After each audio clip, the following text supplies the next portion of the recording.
3 and 1/2 divided by 2 and 1/3. Again, I'll use cycle method to switch these into improper fractions. So 3 times 2 is 6, plus 1 is 7, so that's going to be 7/2. And then the 2 times 3 is 6, plus 1, still 7. It's just that this one is 7/3. Now this one is still showing division right now, and we'd rather see multiplication between these two. So we'll reciprocate the purple fraction here to make this a multiplication of 3/7. Now I like cross simplification. I got the 7 in the numerator and the 7 in the denominator, which both, as it turns out, and this may be a surprise, are divisible by 7. So 7 divided by 7 is 1, and 7 divided by 7 is 1. Yeah, I knew it, right?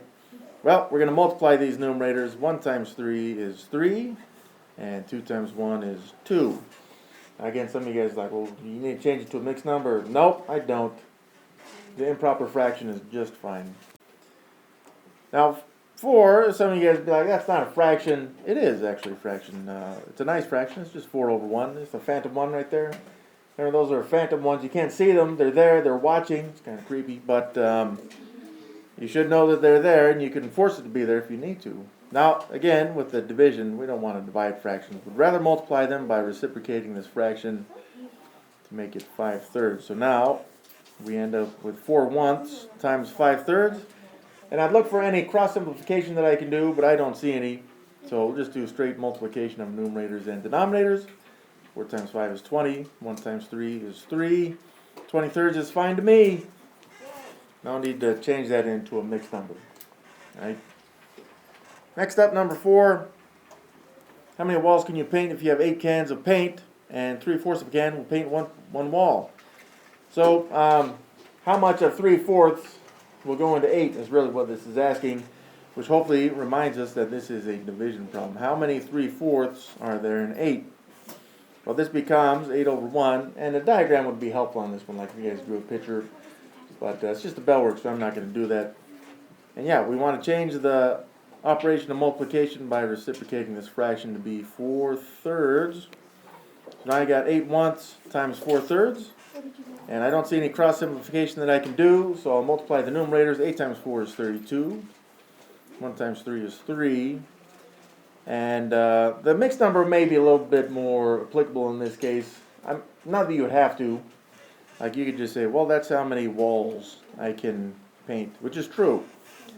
But it may make a little bit more sense if we show this as a mixed number, right? You get 10 and 2/3 walls painted with those 8 cans of paint. That's a W right there. Okay? Either one works, but again, I would still, in terms of pure mathematics, I would like that improper fraction though. There's our objective for today. I can perform operations with decimals. So take a minute and copy down the objective. So how do you turn a fraction to a decimal? Some fractions will repeat, some will terminate. This activity will help you to discover which fractions do or do not terminate. So, take a, minute and see if you can write a sentence on this, on how you do change a fraction to a decimal, okay? 1 minute, go.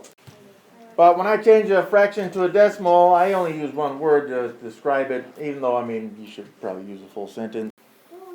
Divide. That's all you do is take the numerator, divide it by the denominator. Now, just be careful, though, okay? Because, and I'm going to show this abstractly, but if it was a over b as a fraction, it really reads as a divided by b, which also, as long division, would be a divided by b like this. Just remember, in some cases you may need decimal points, and the decimal goes directly above itself in the quotient portion of long division. Alright, so you guys got some of those worksheets. Those are the different colored ones. So work independently, just work by yourself and see if you can come up with your own. It says conjecture. That's just a statement, you guys. Organize your information so you can look at patterns and create a conjecture generalizing when a fraction will repeat and when it will terminate. Here are some questions to consider while you guys are doing that, all right? What are some of the fraction's features? Which part of the fraction are you concentrating on? Will it work for all fractions? And how do you know? All right, so you got those papers. What are there? 6 fractions on there. We'll give you guys 3 or 4 minutes to work on those. Change those into decimals, and then see if you can find a pattern with those repeating and/or terminating decimals, which we'll talk about here once we finish. All right, but take a minute, go. So one of them says 9 over 20. And again, this would show as, I'm going to skip the division part of that, just show long division instead. 9 divided by 20 like this in long division. Now the great thing about this is we know 20 does not go into 9, so there's a 0, which means I need the decimal in order to make the number bigger. And we would view that now as 90 instead of 9.0. Okay, and then I could ask myself, how many times does 20 go into 90? Well, that would be 4 times, because 4 times 20 is 80. So we use up those 80 and we got 10 left over. Now, 10 is too small for the 20, but if I drop another 0 right there, and the zeros were there, these are phantom zeros, you guys. They're always there watching, even they almost look like a pair of eyes, which makes them so stinking creepy. But 20 goes into 100, bam, 5 times. Now the great thing about this is 5 times 20 is actually 100. And when I subtract that, I get 0 remaining. And then we could ask ourselves how many times 20 goes into 0. Well, that's 0. Well, what about 2 zeros like this? That's still 0. What about 3 zeros like this? 0. 4? Yeah, it's just zeros. And as it turns out, the zeros repeat. Now, the good news for you guys, you're coming in really late to the game. And a long time ago, math people were like, dude, I'm so lazy. I hate writing all these zeros. And so they did this. Like, I'm not going to write any zeros. So they stopped writing them out like that, and they called it a terminating decimal. Okay? So this one would have been terminating. 3 divided by 14 is the next one we got. So again, it would show as 3 divided by 14. Now, I'm not very familiar with my 14 multiplication tables. So here's what I'm going to do is I'm going to list the multiples of 14 as 14, some of them anyways, 14, 28, 42, 56, 60, 70, 84, 98, and then 2, 112. And then let's see if we need any more from here, okay? So, 14, it will not go into 3. That's okay. But I can make this 30 with a decimal like this. 14 will go into 30 2 times. I'm just looking at my multiplication chart there on the left. 2 times 14 is 28, as we see. So when I subtract this, I get 2 remaining. 2 is too small. So I'm going to drop a 0 right here to make this 20. 14 will go into 20 1 time. 1 times 14 is 14. This is going to be so fun. So when I subtract that, I get 6 remaining. I'll drop another 0. So how many times does 14 go into 60? That's 4 for me, is what I see in my multiplication chart. 4 times 14 is 56. Subtract, we get 4 remaining on that. Continuing, drop another 0. Bam. Make that 40. 14 will go into 40. Looks like just 2 times right there, which is 28. And when I subtract that, I get 12 remaining. Okay, so we'll drop another 0. It's looking very pretty because it's so colorful. And yeah, what is that? 1, 2, 3, 4, 5, 6, 7. That's the 8th multiple right there, the 112. So it's going to go into 128 times. It's 112 with a remainder of 8. Yeah, we're doing so good.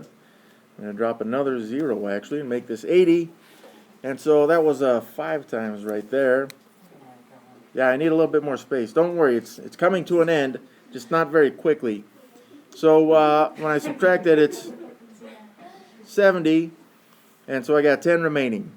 And I'm checking back. Okay, we're going to continue because this is so fun. So I'll drop another 0, make that 100, and that was the 7th multiple right there. 7 times 14, that's the 98. I'm glad I made that multiplication chart. That would have been really painful. Oh, and here we go. Bam. I got a 2. Now, let's say that we didn't notice anything with that 2, and so we're like, I'm going to drop another 0, okay? Now, the good news at this point is I've got a 20, and I had a 20 back up in here, okay? So the 20 repeats, and that means that the rest of those would repeat. And it goes all the way back to, actually, let's see, that was we got the 20 from the 30, right?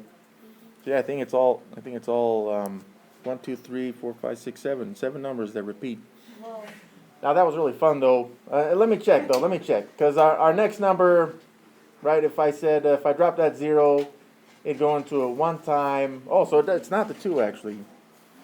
2 does not repeat right there. It's only the 1, 4, 2, 8, 5, 7. Yeah, because our next number would be the 4, because we'd get the 60 out of that. Okay. So even though the 2 does not repeat, that first one The 142857 does. Continue. So this is what we call a repeating decimal because the pattern is just going to repeat forever and ever and ever. And that's where I put a bar over that, right? Like a guy walks into a bar and says, ouch. So that's called bar notation, where we put the bar over the numbers that repeat, all the numbers that repeat. And in this case, looks like there's only 6 of them. So on this one, 6 divided by 7, right? So I'll start down here.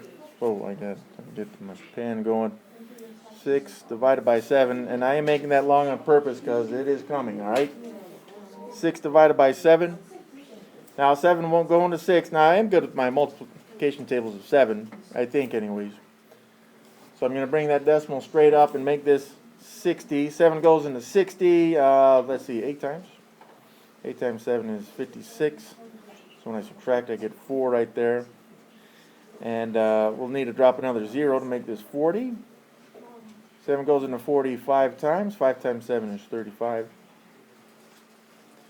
Gives us a remainder of 5, but we'll drop another 0 to make that 50. 7 goes into 50 7 times. 7 times 7 is 49er.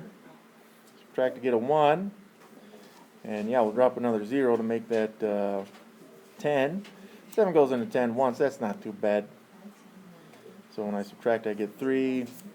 And again, I'm going to make that a 30. 7 goes into 30. We'll say 4 times. 4 times 7 is 28. I know you guys are having as much fun as I am. But that's a 2 right there. So we've got to drop another 0 up in here. 7 goes into 20 2 times. That's 14. And we get a remainder of 6. Now some of you guys are like, well, I know there's going to be 60, but we've already seen 60 right up in here. So that means that if I were to continue this, the next number would be 8, and then the next one 5, and then 7, and then 1, and 4, then 2, then 8, 5, 7, 1, 4, 2, 8, 5, 7, and that's just good, okay? That means, you guys, I almost get the feeling you guys want me to continue. Yeah. Okay, here we go. I know it is fun. I'm going to continue just so you can see that the pattern starts over again with the 8, okay? So, 7 goes into 68 times right there. Going to be 56, and subtract to get a 4. Drop down another 0. Goes into 40 5 times. That's 35. Actually, that's as far as I'm going to go. I know you guys wanted me to continue, but in any case, it's 8, 5, 7, 1, 4, 2, continuing on forever and ever and ever until the end of time. Well, actually beyond that, but I feel like there's a Buzz Lightyear quote somewhere in that. But yeah, that is a 6-digit repeating decimal, which is very good. It looks very pretty. So let's go back to the original. All right, so hopefully you guys saw some patterns of values that repeat or terminate and stuff. Now let's go to the question 3, actually, and that should help us out. So we've completed some of those problems. Let's look at some conjectures that hopefully you were able to test out, and then we'll revise it if necessary. So, when the denominator has a factor of 3, 7, 11, 13, 17, and so forth, there's not really a noticeable pattern probably between those, but the decimal will repeat. If it only has factors of 1, 2, or 5, the decimal will terminate automatic. So, well, you know, like 10, for example, or we saw one, what was the fraction we saw? So that 9/20ths, 20 has factors of 2 and 5, and it doesn't have any factors of 3, 17, 11, and so forth. So it automatically, we know that it will terminate. But as soon as we saw any denominators with factors of 7, like we did with the 14 and 7, 6/7, or what was the other one, 2/14 or something like that, then we know that the decimal will repeat forever and ever and ever. It's a long time, you guys. Now, you guys may have noticed this with thirds as well. Like if you saw 1/3, you'd see the 3 repeating, or 2/3, the 3 repeats. Now 6, if you had a denominator of 6, it has factor of 2, but as soon as it has one of those other factors like 3, 7, 11, 13, 17, then we know that it will automatically repeat. Bam. All right, we're going to fill in this this number set. So there's different types of numbers, you guys, and the way this happened in math history, and this is officially not official, but Back in the day when math people were like, dude, we're loving numbers so much, you know what, we need to categorize numbers. They're like, you're right, we do. And so they did. And it's really nerdy, but it makes them feel better, okay? So they start classifying these numbers, which we're going to show you the different classifications for these. And yeah, it'll be on the assignment, okay? So the first one that we have, yeah, in fact, it seems like we used a Venn diagram like this one. So this is the fancy N for natural numbers. And by the way, this is all inside of that giant box, which is the fancy R. I need more space there. There we go. Isn't that rational numbers? So this is R. That R is for real numbers. So all the numbers we're going to be showing you today are real. And that should bring up the question of, are there such thing as not real numbers? There are. We're just not covering them in this grade. Okay, you're going to cover them, don't worry.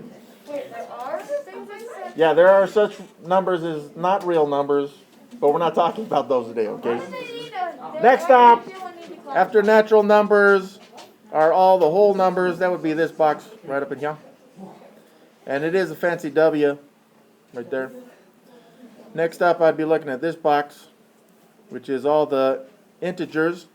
And yeah, hopefully you guys remember it's a fancy I right there. Hopefully you guys have upped your classiness game so you know it's a fancy I. And then next up is the other fancy R for rational numbers. There you go. It looks like a Q. Well, I know some of you guys don't have the classiness yet to see that as an R yet, but it's even got the little leg thing coming out, so that's a fancy, classy R. And yeah, we have two fancy R's to classify these, okay? Now, that fancy R, which some people say looks like a Q, are rational numbers such as fractions, decimals that terminate or repeat. Now, decimals that don't terminate or repeat, we have to classify completely differently. They're what we call irrational. And there is a symbol for this, but I think it's kind of confusing, so I stopped showing it to students, and they understood it better. All right, fine. Here is the symbol. It's all the real numbers, but you got to subtract all the rational numbers. That makes sense. But this is how we classify numbers. Did we use a Venn diagram before? Nope. Good, because I hate Venn diagrams. They don't really communicate jack squat. And some people are like, well, it's visual, okay, and it's pretty and stuff. It's just, it doesn't really, it's not so specific all the time, okay? I guess this one's a little bit more pretty, but whatever. Now, just so I'm going to reiterate this. Irrational numbers are when the decimals, and we're specifically looking at decimals, never repeat or terminate. You'll redefine irrational numbers later on, but for now, that's all we need to know. Decimals that do not terminate or repeat. So I'm just going to give you guys 5 examples of each of these types of numbers. Actually, for this first set, natural numbers, I'm just going to start with the lowest one. 1, and 2, and 3, 4, 5. There's 5 examples. And yes, if I put the 3 dots, it shows that this pattern will continue forever and ever and ever. Next up, whole numbers. The lowest one we know of is 0. And then you have the other ones like 1, and 2, and 3, and 4, and there's 5 of them right there. But again, this pattern would continue on and on forever and ever and ever. Integers are all the whole numbers. So it includes 0, 1, 2, 3, and this would go on forever. But also their opposites. So like -1 and -2 and so forth to the left. So it goes infinitely to the left to what we call negative infinity. And it goes infinitely to the right to what we call positive infinity. And then we run into rational numbers, just examples like 1/2, maybe 0.3 repeating is a common one. Or I guess we saw this one, 0.45. And it doesn't matter if these are negative, by the way. But also a rational number would be like 1 or even 0. Those are very important numbers. What are those? So that Venn diagram that we saw is communicating that all of the natural numbers are also rational. They're integers and they're whole. And all integers are rational as well. And all of these are real. But what about irrational? So let's look at some irrational possibilities. Such as, this is the most famous one. Pi gets a good rap as an irrational number because it could be both savory or sweet. But also E, which is called Euler's constant. And yes, science stole E from us, stinking jerks. Now, other examples of irrational numbers would be something like the square root of 2. Now, we haven't gone over square roots yet. Don't worry about Square that. roots are just like, isn't What I square would do roots is I would plug this into a calculator, and then if it looks ugly, I would pretty much know that it's automatically irrational. Ugly decimals, usually irrational. I mean, we saw a couple ugly ones with the 14ths and the 7ths as well. Let me give you a couple more examples, then I'll get to questions, okay? So other examples like the square root of 3. Now, if I said the square root of 4, the square root of 4 is 2, because if you plug it in the calculator, it'll give you 2, all right? But another example is just decimals that look like they repeat, but it's just that they have a pattern that repeats or expands. Like if I said 0.2121112111, you'd say, well, I know the pattern, and I can see it's expanding, but the decimal, as it turns out, will never repeat in this case. So it is considered irrational also. All right, real numbers. All of these are real. So, I mean, you know, if you're just like -5 and -3 and -1 and 5.78 or even pi, right? Even irrational numbers are considered real. And I know you guys want to talk about non-real numbers, but I don't really care. Just because you guys have asked, not real numbers they only exist in our imagination. So we actually end up calling them imaginary numbers. Like Einstein's famous equation, E equals mc squared. There's actually a plus q there, but because it's imaginary, it's not real. Most people don't show it. So when people say E equals mc squared, they actually miss part of it. There's a plus q on that. And you'll learn about that more in science. Just I don't really care about it right now. All right, so we need to list all the sets of numbers that these belong to, like 3.141597. That's pi, by the way. So that's what we call irrational, right? So irrational, but it's also real, you guys. -8.6, that's a terminating decimal, so I know it's rational, which means it's also real. The square root of 49, if you plug this into the calculator, it's going to give you 7, and 7 is natural because it occurs in nature. It's also a whole number. It's also an integer, the fancy I, which means you could write it as an improper fraction, which means it is also real. The square root of 48 is a super ugly decimal, therefore it is irrational and also real, because irrationals are real. 0, it actually looks like a whole, so I say it's a whole number, it's an integer, it's rational, and it is also real. 5/13, any proper or improper fraction, or that can be written as a proper or improper fraction, are considered rational, which means they are also real. Bam. All right, guys, let's talk about changing decimals into fractions. And we got terminating decimals, like, I don't know, maybe something like this, and it doesn't really matter what we're looking at. Something like this one. So all you're going to do is you're going to write the number as you see it, like 36, right? And I'll do another example of this just so we can see the difference. So 36, and then would say, well, what's the denominator on this thing? You just look at the number farthest to the right, and that will tell you the place value of the number. It also tells you the denominator of the fraction. So the 6 is in the hundredths place value, so that's 36 hundredths. And that's exactly how the fraction would read, as well as the decimal. This would read, mathematically speaking, in more technical terms, as 36 hundredths. Now, whenever you get a fraction like this, you should always see if it could be simplified, like 36 and 100. Well, let's see, I know both these are divisible by 4. Okay, so that'd be 9/25. And yeah, now I can see that 9/25 can no longer be simplified right there.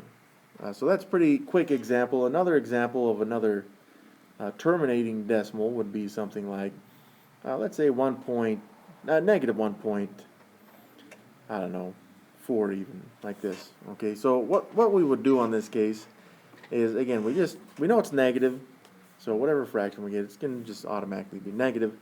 But then again, I write it without the decimal as though it were just a whole number, 14 in this case. And then, just again, by identifying the place value of the number farthest to the right, that will tell me the denominator. And this is 4, that 4 in the tenths place, so that'd be the same as negative 14/10. Now, of course, we could simplify this, right? Both these are divisible by 2. So we'll simplify it by a factor of 2. And then we get a negative 7/5, it looks like. Okay? So that would be its simplified fraction. We need to talk about changing these repeating decimals into fractions, which we saw in the assignment, right? Like 0.08, like this. Now, there's a mathematical way, but I prefer the shortcut on this one. Is I would look at the number that repeats, and it's really just 8, you guys. So as a fraction, it would be 8 over, this is called the rule of nines. So how many numbers are repeating? You got the 0 and the 8, that's 2 numbers, that's 2 nines. There's your fraction. So let's look at another example, and I want to do this in a more technical way, right? So let's create a new example, such as, I don't know, 0.5, and we'll say 2, 4, but only 2 and 4 repeat on this, okay? Now, you could use the rule of nines on this, but we'll talk about it a little bit after we do this in a more formal sense. So what I'm going to do in this case is, and again, this goes back to what mathematics is, and just forcing things to be what we want it to be. So I'm going to say that this equals n. Okay, now I needed to know what it equals because I'm going to work with this thing, all right? So what I'm going to do is I want to multiply this, or essentially move the decimal by a certain value so that the 2's and 4's will align, and there's a purpose for that, which I'm going to get into, okay? Now, I know if I move the decimal right here, right, that would give me 52.424. So see how the 2 and 4 right here are in the same place value as this 2 and 4? That's important because it's going to allow us to work with an equation, which we're going to see here. So, right, we're comparing this to 524. And just like in the purple, right, that we could add as many 2, 4, 2, 4s on this thing as we wanted to, and it would go on forever and ever. Well, the same thing in black here, this is 2, 4 that go on forever. Not the 5, just the 2 and the 4. Now, I've lined these up by place value on purpose so that you can see what we're going to do. So I'm doing a little bit more space there, right? So originally this was equal to just n, right? Now, before, in purple, we moved the decimal 2 places to the right, which means we multiplied the n also by 100. See how we took this original decimal and multiplied it by 100 to move the decimal 2 spots? But in order to maintain equality on that, I had to multiply the n also by 100. So in purple, I have 100 n's. And in black and red here, I've got just a single n. Now what I'm going to do is, because these kind of came from the same place, is I'm going to say, you know what, I'm going to subtract these from each other and just see what we get. And this would give us, right, just starting from the right, the 4's cancel out, and the 2's and 4's and 2's and 4's and 2's and 4's until we get to this spot. And this essentially becomes a repeating 0, or it terminates, right? So we forced it by moving the decimal, or multiplying it, in this case, by 100 for the decimals to terminate. So now I'm just subtracting, right? We'll make that 14 borrow there. And I got 51.9 equals, now it's 99n. Now this goes along with the rule of nines, which we've seen. It's just, in this case, I don't want a decimal in this problem. So I'm going to multiply both sides by 10, which is going to make this 519 equals, now it's 990n. Well, to solve this, all I would do is just divide both sides by 990, and you can see the fraction right there, which results because after I divide this side by 990, I'll just make that a phantom 1. And we'll get more into that stuff here in a second, well, in a later unit anyways. But that is technically how you would go about changing these types of decimals into fractions. I prefer the rule of nines. So we'll do one more example. Hopefully this will help you out. Okay, so that one, we had a couple numbers repeating on there. Let's look at one that repeats from the beginning, right? Even something that we're used to, like 0.3, and the 3's repeat. Okay, so there's a new example right here. So again, I need a value where the numbers are going to line up, right? Which means that if I multiply this by 10, like I said, this is equal to n. Well, if I took 10 of these n's, then I would have 3.333, and this repeats as well, right? Well, again, if I need to put this below, so 0.333, and that repeats forever, but that was our just regular n.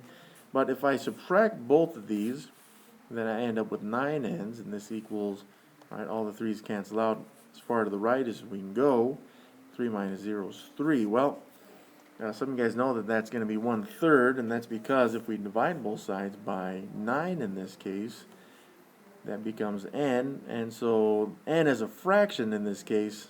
3 and 9 are both divisible by 3, which makes that 1/3. So 0.3 repeating is 1/3 because of this rule of 9's business. But again, we've shown it in a more mathematical sense. And now we did a lot of manipulation on that one, and it's important that you understand that you are able to do it as long as you maintain equality throughout, okay? But this process, it's not very handy. I doubt you'll ever use this in your life, generally speaking. Like most calculators and computers can do this for you, but that's essentially what's going on inside of the computer. Same up here, okay? So on the assignment, when you guys see these types of problems, this is how you would do it in the more mathematical sense. But once again, I do prefer the rule of 9's.